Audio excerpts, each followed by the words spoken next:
another edition of the Contractors Secret Weapon weekly podcast with your hosts, Dave Negri. This program is dedicated to helping contractors, remodelers, painters, roofers, roof cleaners, and business owners in the construction industry gain an unfair advantage over the competition. This program supplies you with information that the competition doesn't even know exists. This session brought to you by ContractorsSecretWeapon.com.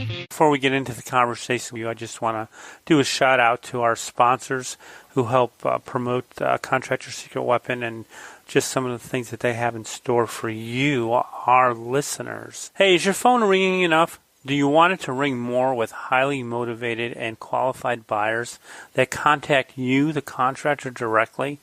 No more waiting for the phone to ring. Just answer that phone. Best Home Services leads are dedicated to making your phone ring with motivated buyers that call you directly. There's no obligation to talk with them. Just go to ContractorsSecretWeapon.com/money. Fill out the form to secure your discount on the setup fee. Do it today. This special will not last forever.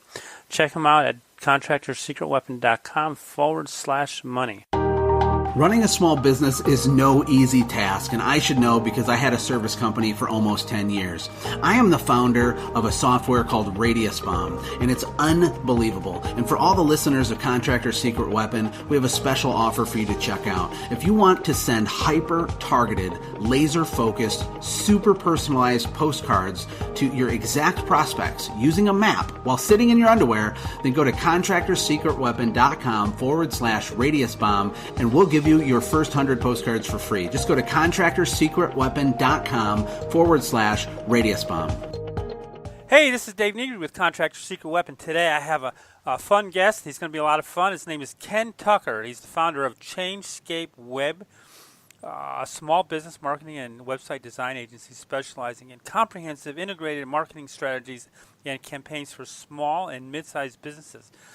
Specialties include search engine optimization, web design, reputation management, social media marketing, lead generation, and marketing automation. And Ken is a master duct tape marketing certified consultant, an inbound marketing certified professional since 2010, and an SEO for growth consultant.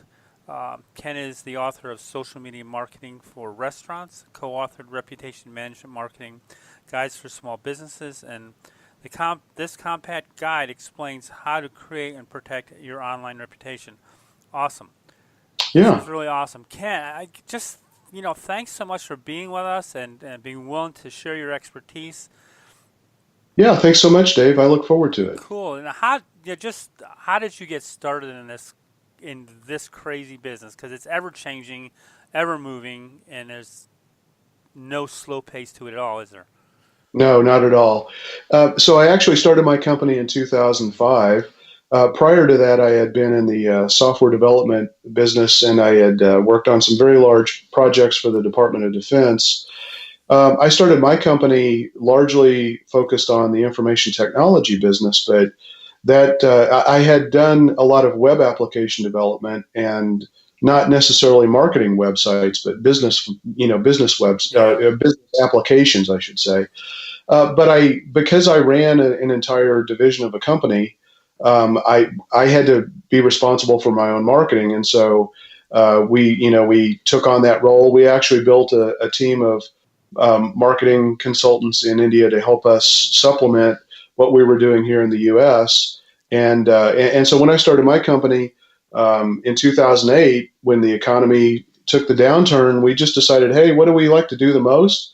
And what do we have the most fun with? And we found that was doing the website design work and then turning that into, all of the other cool things that you get to do as a digital marketing agency.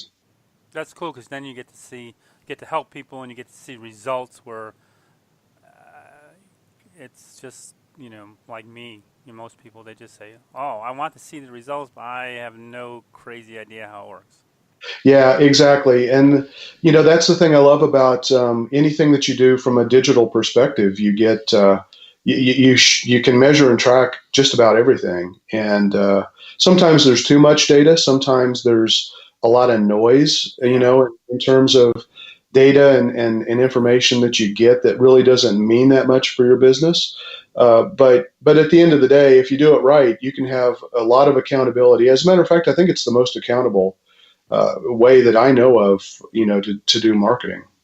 Right, because like you said, you get to track it, so you get to see what works, what's not working, and then you can tweak it a little to get it to work better, or scrap it. Depends on what your overall application is going to be.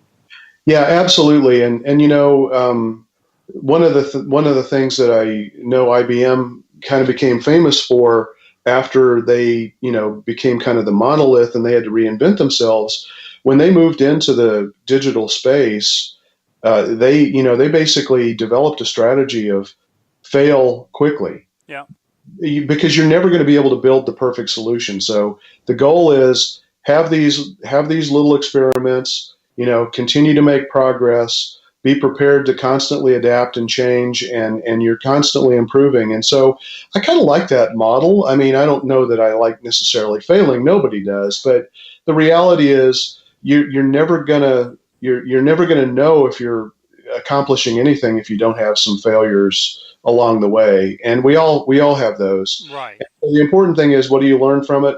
How do you incorporate it and make it better, and how do you seize those opportunities? And I think that's one of the biggest challenges that I think most business owners have is that, of course, no one likes failing, and like you said, but the key thing is to try multiple things at once instead of one thing to see if it works, and then finding out it doesn't work, and then slowly you move on to the next thing, and that will drive you crazy in itself.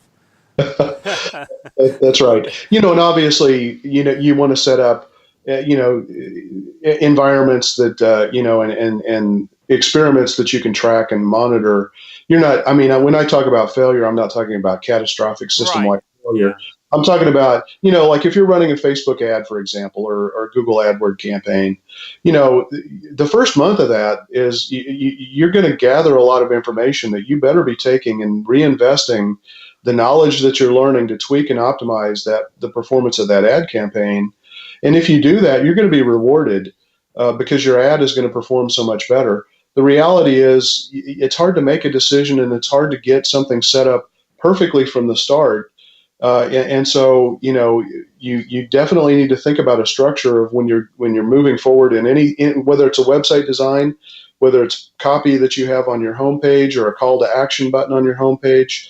Measure it, track it, see what behavior is happening, and be prepared to change it. And, the great thing is there are so many inexpensive tools and solutions that a lot of people can do it themselves. A lot of people may not ever want to mess with that, but there's plenty of technology out there for all levels of users.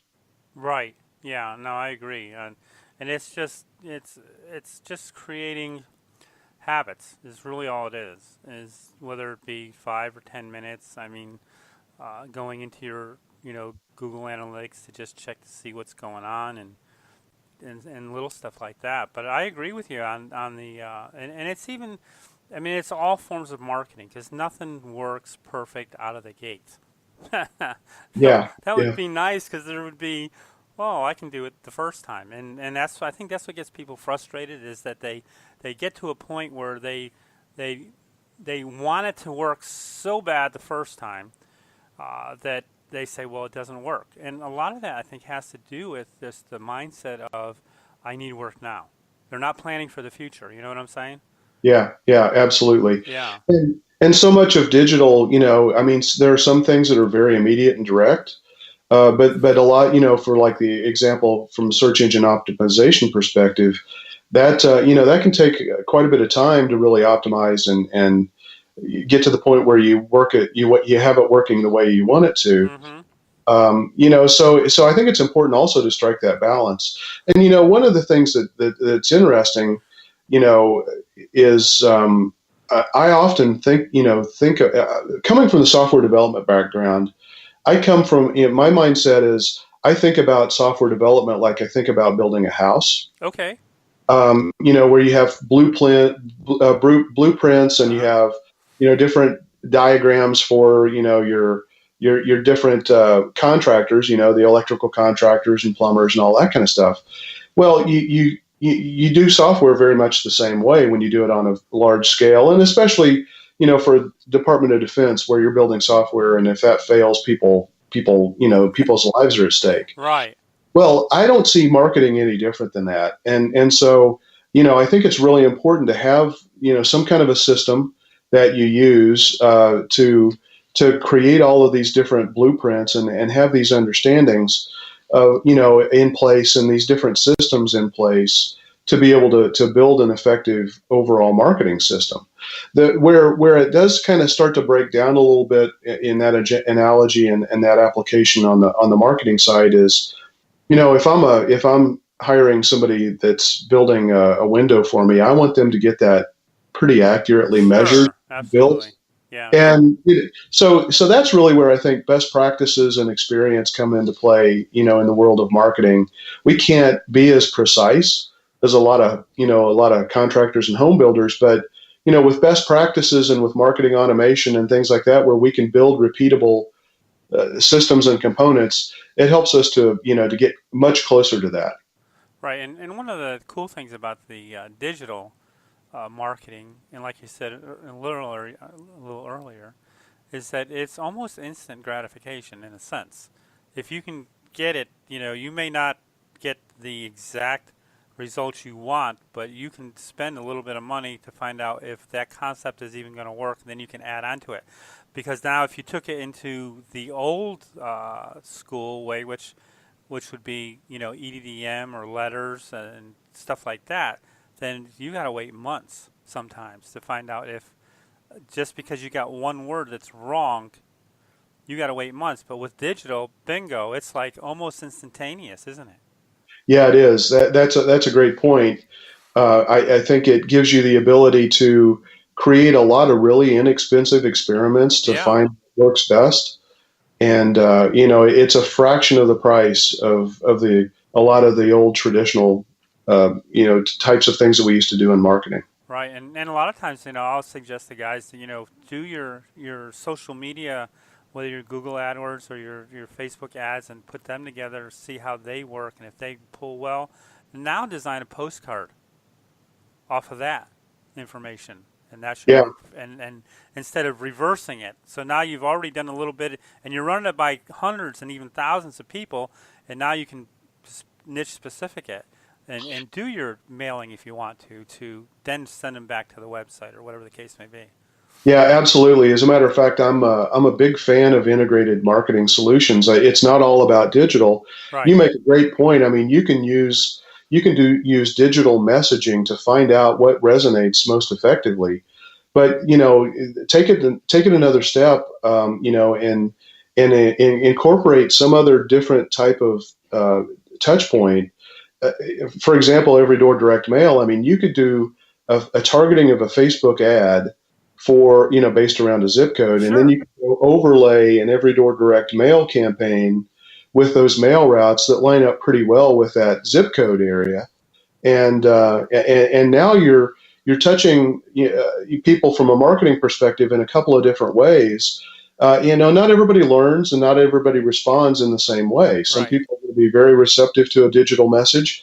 Other people want to have that tactile, physical touch, and being able to read a postcard or a direct mail piece that was sent to them. So there's a lot of opportunity, and honestly, I think that's a huge missed opportunity for most people. They pick one thing, they do it, and they don't complement it, and they certainly don't create enough touch points, to really have the effectiveness. It takes 7 touches typically from a marketing perspective to be effective. Right. And when you balance digital and some of the more traditional styles, you can really cut your costs substantially. Oh, that's an interesting thought. Yeah. Well, here's the thing that I was thinking about, and I'll just run it by you, see what you think. I think that a lot of guys don't. There's a couple reasons why they don't do both. One is that they don't think about it, and second is, I think maybe most people think of marketing as an expense instead of as an investment. Yeah. So, and they don't track it. So if they tracked it, then they would know what type of return they're getting, or any at all. Yeah, that's exactly right. And I also, I mean, I look at advertising, it's easy to kind of fall into the trap of thinking that is an expense, and there's no doubt it is an expense. I mean, you are laying out cash and there's no Right. return. But, and the other thing about, paying paid advertising is that it only works for as long as you keep continuing to do it. As opposed to now, there are really true investment strategies with digital too. I think where you make an investment in building your online reputation. Where you're Yep. getting high quality reviews about your business. Mm-hmm. You're putting content onto your website and optimizing that content. When you do those things, though, even though you're paying for that, maybe one time to create a piece of content and put it on your website, every piece of content that you do that for, it turns into a long-term investment in your business. So not everything in digital is measured in the same way either. Right. But they also have different returns and different time frames that they return. Right. Yeah, because your blog post or of your content is never going to go away. That's right. It'll always be there, and yeah, just like when we do our podcast, all the interviews go up on Egger, so it keeps rotating in and out all the time. So it's always replicating, and it's always there. Yeah. Yeah. So I'm going to ask you this question, and because most of our listeners are contractors. Okay. Local search engine optimization. I know that's really should be a big focal point for most contractors. What do you think about that? Yeah, absolutely. I think, from a strategy perspective, I think it's really important for a business to be honest with themselves. And if they're not prepared to spend money on a monthly recurring basis, their goal is to be found online from their website through true search engine optimization. Now, I'm not talking about a paid advertising strategy.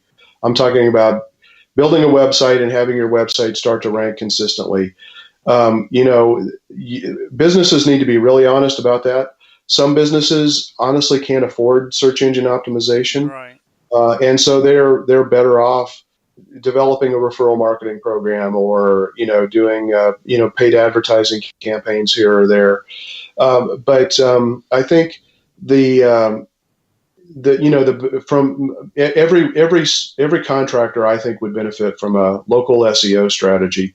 As a matter of fact, it gives the independent guys an opportunity to outperform some of the larger companies, because when you look at search engine optimization, there's a very localized set of tactics that you would want to do for what we refer to as local SEO. Right. And that would be where somebody is typing in a search for a plumber in a particular location. Right. And so the number one ranking factor right now appears to be the quality and consistency and currency of online reviews. And so developing a review funnel where you're constantly getting a stream of high quality reviews, where you're responding to those reviews, whether they're positive or negative. Google's paying attention. The other review sites are paying attention. If people are writing reviews and you don't acknowledge those, you're losing opportunity there. So it's really important to respond to people who are writing reviews.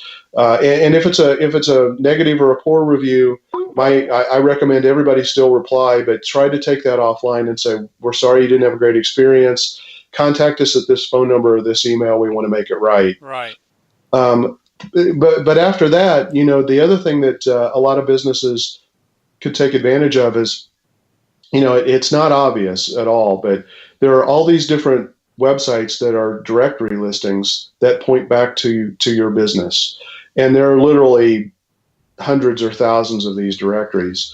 They all carry, not all of them, but a lot of them carry tremendous domain authority, which is a trust factor. When Google sees your business is listed on a site like City Search, for example, that carries a lot more weight than, if a small business association of 10 businesses all got together and created a website for themselves, and they decided to link to your website. They're probably not going to have the same domain authority as a site like City Search. So having your business, what we refer to as the name, address, phone number record, consistently exactly the same as in as many of these directory listings as you can is a really big deal, because it just provides a tremendous amount of trust to the search engines, and it's a very powerful thing. So I typically talk about a reputation management program where it's a combination of reviews and directories. One of the biggest problems with businesses online is there's so much bad data out there. There are bad phone numbers. There are bad physical addresses. You may have changed your name. You may have brought on a new partner, and as a result, you've changed your name. Maybe you used to work out of your house. Now you have an office you work out of. Look, those are all captured at one point or another, whether you do anything or not. That information is being put on websites, and so it's important to take control and ownership of that. So let's go. I want to go back to something you said a little bit earlier about the consistency of the name, address, telephone number, and that, and because I know that there's guys that have in the past, because they think, well, let's say I'm a carpet cleaner and I do carpet cleaning, and it's, let's say, Joe's famous carpet cleaning. Okay. And but on one directory he puts Joe's famous carpet cleaning, and then on another directory he says, well, I'm going to put Joe's famous carpet and upholstery cleaning. That's a no-no, isn't it? It is, because it introduces potential confusion to the search engines, one, but it also introduces confusion, with potential searchers, consumers Right. who are looking for a company. And, maybe they got referred, from a friend by one name. And so you'll look you up online and they find that information and they're like, I'm not sure it's the same company. Right. So, one is, more of a user experience related issue, but the other is a search engine related issue. Now, humans, we can probably make a judgment call and say, those names are close enough to where, yeah, that's probably the same company. I'm going to go ahead and give them a call. Right. The search engines don't operate that way. They don't necessarily have the sophistication to say these are the same company, and so you've just eroded the confidence that a search engine has in delivering a search result. And when you think about it, if Google consistently delivers search results that are not what somebody is expecting when they do those searches, they're going to stop using Google and they're going to go start trying Bing or a variety of other search engines that are out there. That's Google's number one job, is to deliver the highest, most quality and most relevant and accurate search results that it can for, based on what people are typing into those searches. Yeah, so don't go changing things around. Whatever you started off with, stick with that. Your everything's the same. Your name, your address, telephone number. And if you have to change, then you got to go back in through all those directories and rechange everything, don't you? You do. It's really important to do. And the other thing is to keep in mind that, these are going to be created whether you do anything or not. So it's important for you to go in and do an audit. They're going to pull from, where every state, wherever you put your business license information, when you register as a business with that city or state, they're going to have a record of that some website is going to pull that data from.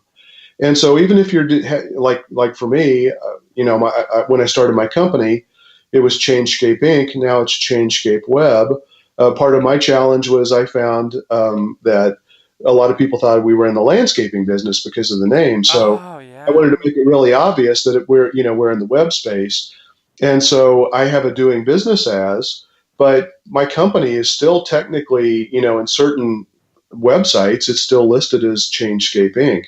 So I actually have some management tools that I use to go out there and run some business scans to see how my business is listed. And you can either sign up for subscription services where that, can control that data, or it can do a regular push to that data, or at least give you a central console so that, you can go in and periodically just do a quick check yourself to make sure that information is still accurate and up to date. But it is very important to do. Yeah, because there's got to be some congruency there. There's got to be consistency so that you get the maximum exposure from Google that you can possibly get. That's right. And the good news is if you decide to take that on, I guarantee you the majority of your competitors are not. Right. And so if you do that just by doing that could be the thing that puts you over the top and helps you show up on those search results, especially on the Google Map results. Yeah. Because I know that, just getting there on the, first page of Google, I know it's important. And but I know with the map and the local and the reviews, I think everyone needs to, if do nothing else, really spend their time in getting reviews from their customers. Yeah, absolutely. And not all review sites are equal. So a lot of the folks that listen to this podcast, they a site like Home Advisor or Thumbtack or Angie's List is probably pretty important. And yes, they are important. But keep in mind that there are a lot of solutions that are out there and a lot of tool vendors that give you a review capability that will build a review profile for you, and you spend a tremendous amount of time getting reviews that are listed there, but they're not the same as having a review on some of the industry specific sites, and especially not the same as Google. Right. Google is such a fundamentally important review site for every local business that is the first place I would ask people to go write reviews.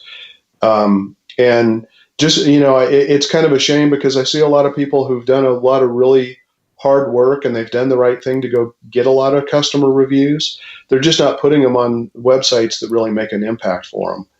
And so I really strongly encourage everybody to go do that with Google. You have to be careful in the way that you get reviews on Yelp. That really needs to happen much more organically, but Yelp reviews are important for almost every business. And when you look at the reviews that are pulled in on Bing search results, it's pulling from Yelp. So because Bing doesn't have a native review feature. Oh, okay. I never knew that.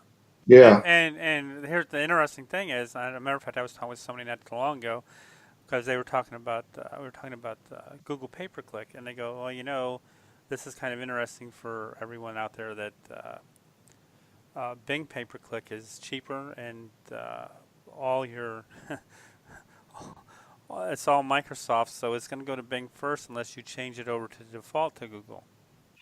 Yeah, that's a good point. I mean, Bing still gets about 25% of all search traffic. Yeah. So it's less competitive from an advertising perspective. And, there may be, depending on your, the demographic of your typical customer, if they're the type of customer that they buy a computer and they never change any of the settings, the default search engine may very well be Bing because they may not ever, when they buy a brand new computer, it's probably going to launch Edge, Microsoft's browser, and that's going to return Bing search results unless they go in and make that change. So it's important to understand who your customer is, and we certainly encourage, and also search engine optimization techniques are a little bit different on Bing, and a lot of people forget all about that if they're going to do SEO. So we think it's important to absolutely consider Bing. Yeah. Wow. This has just been a ton of information. Really been awesome. Thanks. Is there any last minute thing like in the back of your mind that you wanted to share with our audience didn't get a chance to yet? Yeah, absolutely. So Google has just, as a matter of fact, it's in 17 cities right now. It's called Google Local Services Ads. It used to be called Google Home Services Ads. Now, this is going to impact plumbers, electricians, HVAC contractors, garage door service companies, and locksmiths. And what's happening is this is a brand new advertising program The Google, as a matter of fact, it's coming to St. Louis by the end of the year. So they're rolling it out to an additional 13 cities. It's in most of the major metropolitan areas right now. As of the end of the year, it's going to be in 30 total cities. Mm-hmm. It's a pay-per-lead strategy. They're going to dominate the very top of the page. They're going to have a listing of 3 rectangular listings at the very top, followed by the Google AdWords, followed by the Google Map results, and then you're going to have your organic search results. And so anybody who's in any of those affected industries, I really strongly encourage you to learn about those. I think it's going to be a really interesting thing. I was talking to a person from Google the other day about setting this up for one of our customers, and in the St. Louis market, it's going to be a $10 per lead price, which is not bad. That's really reasonable to start off. Yeah, with. Yeah, and it's you're only going to be charged if somebody takes a very specific action from that ad. So they can click on the ad to go read more about your business, but you're only going to be charged as one of these businesses if somebody places a phone call, and Google's going to give a call tracking number, so they're going to know that somebody called that number, sends a text message, or fills out a form on the page that they'll be taken to when they click on the ad. So if you have the ability as a plumber or any of these, to pick your geographies that you want to show up for, and also to pick the set of services. So if you're a locksmith and you don't want to get calls at 3:00 in the morning because somebody locked themselves out of the car, you don't have to turn on that specific category of this ad. So I think the important thing is that it's a pay per call, not pay per click. That's right. Yeah. That's right. Yeah. And it's going to dominate the top of the page for the 5 industries that I mentioned, which are garage door service companies, locksmiths, HVAC, electrical, and plumber contractors. That's pretty awesome. That's cool. So, how can our guests get in touch with you? So our website is changescapeweb.com, and we actually have a blog post that we just did on the Google Local Services ads that people might want to check out. It should be on our homepage right now. And then we're on social media with the handle Changescape. So Facebook.com/Changescape, or on Twitter or Instagram @Changescape. Cool. All right, cool. Because we'll put all that stuff in the show notes when we get this whole thing up and ready to go. Okay, awesome. I appreciate that. Awesome. Again, I want to thank you for joining us and investing your time with us today. I hope you enjoyed this week's episode, and if you did, go to iTunes and give us a shout out. You can also go to our website, www.contractorsecretweapon.com, and check out today's episode and leave us a comment in the bottom of the page. And if you haven't gotten your 15 secret weapon strategies to getting higher end customers, get it while you're at the website. Also, I want to thank again our sponsors for keeping this podcast alive for your profit-making pleasure. And so go be profitable this week. Work smarter, not harder, and learn how to leverage your time and your knowledge so that you can be more profitable. Again, see you next week.